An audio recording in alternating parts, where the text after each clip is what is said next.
Jimmy Stewart is recognized around the world as the beloved actor from the Christmas movie favorite, It's a Wonderful Life.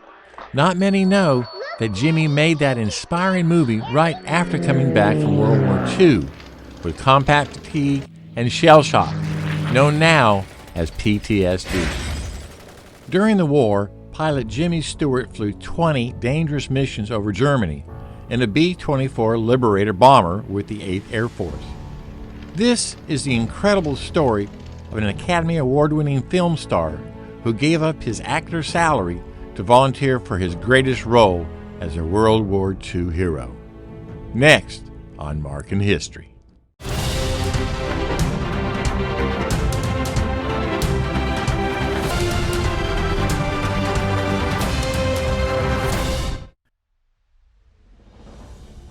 This is the historical marker for James Maitland Stewart, the legendary actor and bomber pilot with the 8th Air Force during World War II.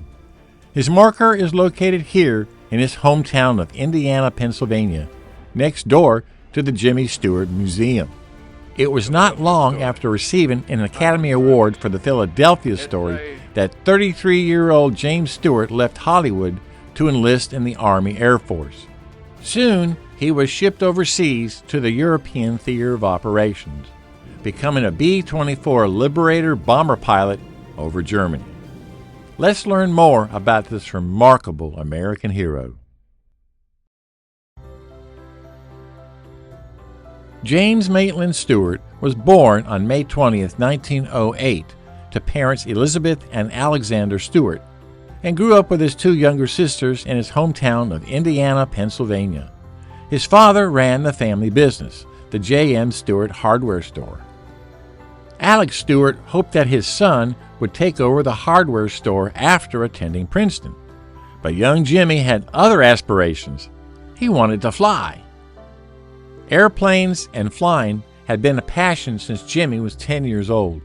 He built lots of model airplanes to keep his dream alive. While in high school, Jim finally got the chance to fly in a war surplus Curtiss Jenny biplane with barnstorming pilot Jack Law. His parents were against it, but were persuaded at the last minute. And I said, I have the money, you don't have to pay it. Jimmy Stewart tells his story to Johnny Carson. On the way down, we stopped and picked up the family doctor. On the way to the airport? On the way to the airport. Uh-huh. So I went up for my ride, and from then on You were hooked. I was stuck on flying. Stewart's personal ambition was to attend the U.S. Naval Academy and become a Navy pilot. His father, however, thought otherwise, and the young man enrolled in Princeton University in 1928. After Stewart's graduation with a degree in architecture, Slats, as he was known back then, continued his acting for a group called the University Players, a Cape Cod summer stock company. There, Jimmy would meet his close friend for life, actor Henry Fonda, who also shared Stewart's interest in model airplanes. Soon the young men went to New York to try their luck on Broadway. While living together in a tiny New York apartment, they spent many hours building a model of the Army Air Corps twin-engine biplane, the Glenn Martin Bomber. In 1934, James got himself on film for the first time in a New York-produced comedy for Victophone Pictures called Art Trouble. We'll do it!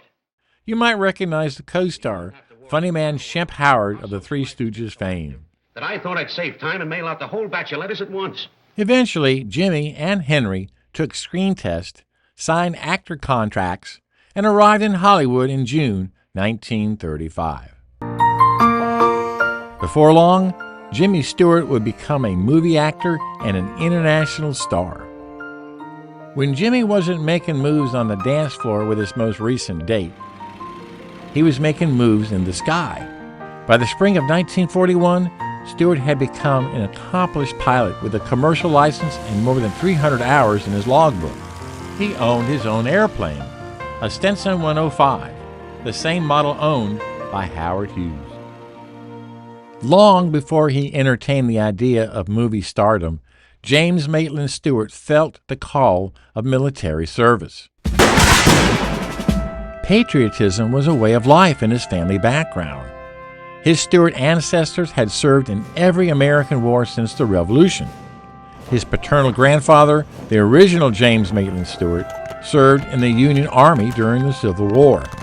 His maternal grandfather was at Gettysburg and Fredericksburg, and his father, Alex Stewart, served in World War I.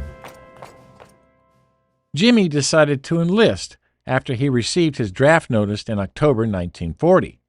When he reported for his physical, the lanky actor was found to be 10 pounds underweight. However, he was determined to answer his country's call. He appealed the decision. He said later that he had a friend manning the scales, while others had reported that he filled up on bananas.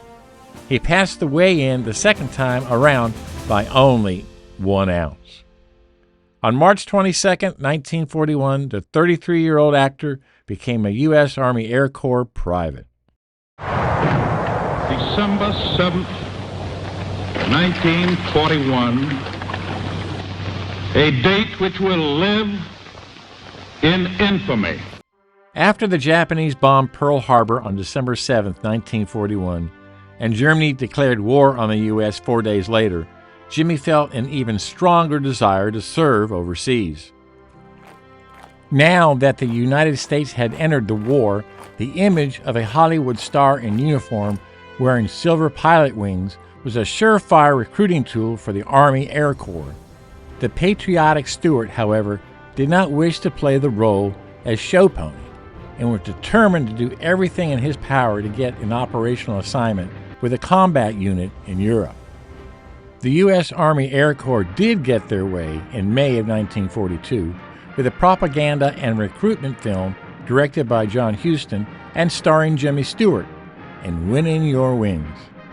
The short recruitment film appeared in movie theaters nationwide and was very successful, resulting in 150,000 new recruits. I want to speak on my favorite subject, the Army Air Force. For several months, a rumor reached Stewart's ears that he was going to be taken off of flying status and reassigned to the audio-visual service. All right, got it. Another rumor was that he was going to be sent on a perpetual war bond tour. The rumors were more than Stewart could take. During this time, the B-17 bomber was being replaced with the longer-range, consolidated B-24 bomber, nicknamed the Liberator. Bomber pilots described it as a boxcar with wings. Others called it the flying coffin because the plane had only one exit door in the rear. Pilots said that it was difficult to fly, particularly in formation. The plane's distinctive twin tails made it slightly unstable, and its fuel system was flawed. Captain Stewart finally got his wish. The 445th Bombardment Group departed for an air base in England on November 15, 1943, to support the newly established 8th Air Force. During his time in combat, Stewart's leadership was defined by his strong sense of duty and a deep commitment to leading by example.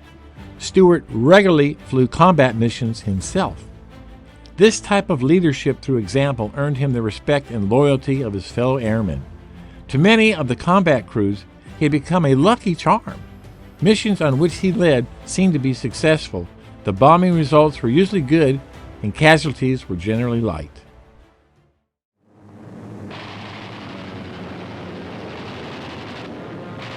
When they weren't battling German anti-aircraft artillery and flak, each 10-man crew in a B-24 bomber battled the bone-chilling sub-zero cold within their fuselage. Guns would freeze up, and oxygen masks would be covered in ice. Jimmy Stewart could never get warm enough. It was on the January 7, 1944 mission to Ludwigshafen, Germany, that Stewart noticed that the B-24 bomber group he was following was 30 degrees off course. He called that group navigator and informed him of the error. However, the officer insisted that they were on course. Stewart knew that the course was wrong and that it was taking both groups away from the protection of the main B-24 formation. Nevertheless, he advised the other group leader that he was sticking with the wayward bomber group. Stewart knew that this decision was akin to signing his own death warrant. As Stewart feared, the German radar operators saw that the two groups had become separated from the bomber stream and vectored several squadrons of fighters to the attack. They were about 30 miles south of Paris when about 60 Luftwaffe fighters came in for the assault. The lead American pilot, whose navigator had made that fatal mistake, paid for his error as his B-24 went down. Stewart ordered his group to close their formation for protection. His formation did not lose any planes, but 17 B-24s went down that day. Stewart's decision to stick with his sister group rather than abandoning them to their fate saved that group from complete annihilation. Shortly after the mission, Captain Stewart was promoted to major. During a successful bombing run at Nuremberg, Germany on February 25, 1944, Stewart suddenly felt an explosion right under him. It lifted the ship and the pilots. An 88mm shell had punched up into the bottom of the Dixie Flyer and detonated. They felt frozen air blast straight up into the cockpit from the hole below them. Jim looked down to his left, and inches from his boot sat a jagged, gaping hole nearly 2 feet across. He could look down through the fuselage straight into Germany. The hydraulics were damaged. Jim realized his map case and parachute were missing. However, all 4 engine propellers continued to spin. Somehow, their B-24 bomber limped across the channel back to their air base. They were running on fumes. The pilot ordered the crew to hand crank the landing gear down. They came in low over the treetops, smacked the earth, and came to a scraping stop. They didn't have to worry about fire since their fuel tanks were empty. All 10 crew members survived. Jimmy was later heard to say, "Somebody sure could get hurt in one of these damn things." After wartime duty, Stewart entered the Air Force Reserve as a full colonel in 1945, doing his reserve duty for more than a decade. In 1959, Jimmy was confirmed as a brigadier general by the entire U.S. Senate.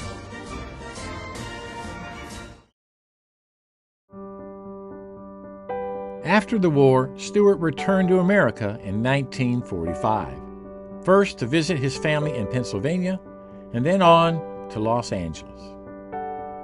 To Jimmy, it was frightening to go back to Hollywood after 4 years, wondering whether he got rusty or lost his touch.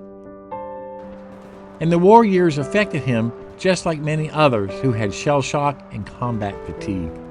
Commander Stewart saw many of his men die horrible fiery deaths as their B-24 bombers were shot down and fell from the skies. He had night sweats and shakes and still couldn't eat. Well, not just one wish, a whole hatful. He was given a new beginning by Frank Capra, who asked him to star in It's a Wonderful Life, the first post-war film for both of them. Stewart played George Bailey, an upstanding small-town man who had become increasingly frustrated by his ordinary existence and financial troubles. Driven to suicide on Christmas Eve, he was led to reassess his life by an angel named Clarence. During filming, Stewart experienced doubts about his acting abilities and continued to consider retiring from acting. Merry Christmas, you wonderful old building and loan! Although It's a Wonderful Life was nominated for 5 Academy Awards, including Stewart's 3rd Best Actor nomination, it received mixed reviews and was only a moderate success at the box office, failing to cover its production cost.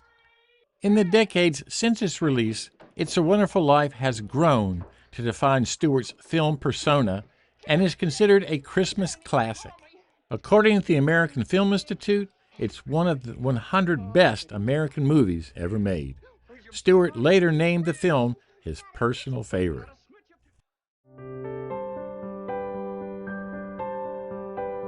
In 1948, Hollywood's most popular bachelor, Jimmy Stewart, decided to settle down. He met the love of his life, Gloria McLean, at a dinner party hosted by Gary Cooper. Their romance quickly flourished, and they were married a year later on August 9, 1949. The happy bride brought 2 young sons from her previous marriage and bore Jimmy twin daughters in 1951. Well, 30's about time to make up your mind. Stewart's career spanned 80 films from 1935 to 1991. There were Frank Capra comedies, Alfred Hitchcock dramas, and John Ford westerns. From Shenandoah to The Magic of Lassie to the animated classic An American Tail. But Jimmy's happiest times were in his service to his country. Jimmy Stewart earned many honors during his military service: 2 Distinguished Flying Crosses, 4 Air Medals, 6 Battle Stars, and a French Croix de Guerre. But his favorite badge was earned on April 4, 1963, when General Stewart received his Mach 2 pin after flying faster than twice the speed of sound in a B-58 Hustler. He was quoted to say, "It's not a plane, it's a damn missile." After 27 years of active and reserve service, Brigadier General Stewart retired on May 31, 1968. He was 60 years old. Upon retirement, he was decorated with the Distinguished Service Medal. This was only the second time in American military history that the award was presented to an Air Force Reserve officer. One of my girls. Over the next 29 years, Jimmy made films, visited his old air bases in England, and enjoyed his family and friends. After 44 years of marriage, Stewart's wife Gloria, the love of his life, died of lung cancer at age 75. As you can imagine, her death left Jimmy depressed and lost at sea, and he became more reclusive. It was 3 years later, on July 2, 1997, that James Maitland Stewart died of a heart attack at age 89, surrounded by his children at his home in Beverly Hills. He was buried at Forest Lawn Memorial Park in Glendale, California, with full military honors. That's right.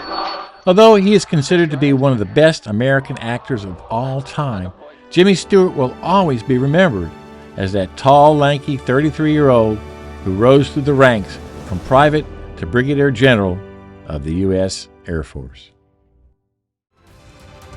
If history can be taught with stories, it can never be forgotten. Please like our video, subscribe to our channel, and ring the bell to stay informed on the latest videos. And don't forget to leave your comments below and tell us what you like about this video.